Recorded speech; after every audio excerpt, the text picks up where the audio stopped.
దేవుని నామానికి మహిమ కలుగును గాక. ఈరోజు మనం వాక్యం చూసినట్లయితే దేవుని ప్రజలు, ఇజ్రాయెల్ ప్రజలు ఆ ఐగుప్తులో బానిసత్వంలో ఉన్నప్పుడు ఎంత భయంకరమైనటువంటి వేదన రోదన దేవుడికి మొరపెట్టినప్పుడు దేవుడు వారి మొర చూసి వారి వెట్టి చాకిల్లోంచి, వారి దీనత్వంలోంచి దేవుడు వారిని కానాన్ దేశానికి, వాగ్దాన దేశానికి, అబ్రహాంకి వాగ్దానం చేసినటువంటి దేవుడు వారిని కానాన్ దేశాన్ని తీసుకెళ్ళడానికి మోషేని అహరోనులను ఏర్పాటు చేసినట్టుగా మనం చూస్తాం.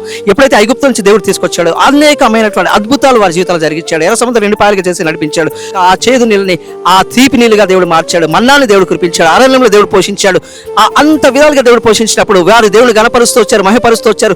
ఆ యొక్క మోషే అహరోనుని వాళ్ళు గణపరిచారు, దేవుని స్తుతిస్తా వచ్చారు. ఎప్పుడైతే అద్భుతాలు ఆగిపోయాయో వాళ్ళు దేవుని యొక్క సేవకులకు వ్యతిరేకంగా సనుక్కోవడం మొదలుపెట్టారు. దేవునికి వ్యతిరేకంగా వాళ్ళు మాట్లాడటం మొదలుపెట్టారు. అద్భుతాల మీద ఆనుకున్నటువంటి ప్రజలు అనేక మంది ఆ యొక్క అరణ్యములో నశించిపోయినట్లుగా మనం చూస్తాం. ఈ రోజు క్రైస్తవ బిడ్డల మన అద్భుతాల మీద కాదు, దేవుని యొక్క వాక్యం మీద ఆనుకుందాము. అప్పుడు అద్భుతాలు మన వెనకాల మనల్ని వెంబడిస్తూ వస్తాయి. క్రైస్తవుడు ఎక్కడ ఉంటాడు, దేవుని నమ్మినటువంటి ప్రజలు ఎక్కడ ఉంటారో, దేవుని వాక్యం మీద ఎవరైతే బేస్ అయి ఉంటారో వారి వెనకాల అద్భుతాలు. ఉదయమే సూర్యుడు ఎలా ఉదయించడం అనేది సత్యమో అలాగే మన జీవితాల్లో అద్భుతాలు దేవుడు జరిగిస్తాడు. కృపని దేవుడు మీ జీవితాల్లో జరిగించును గాక. ఆమేన్.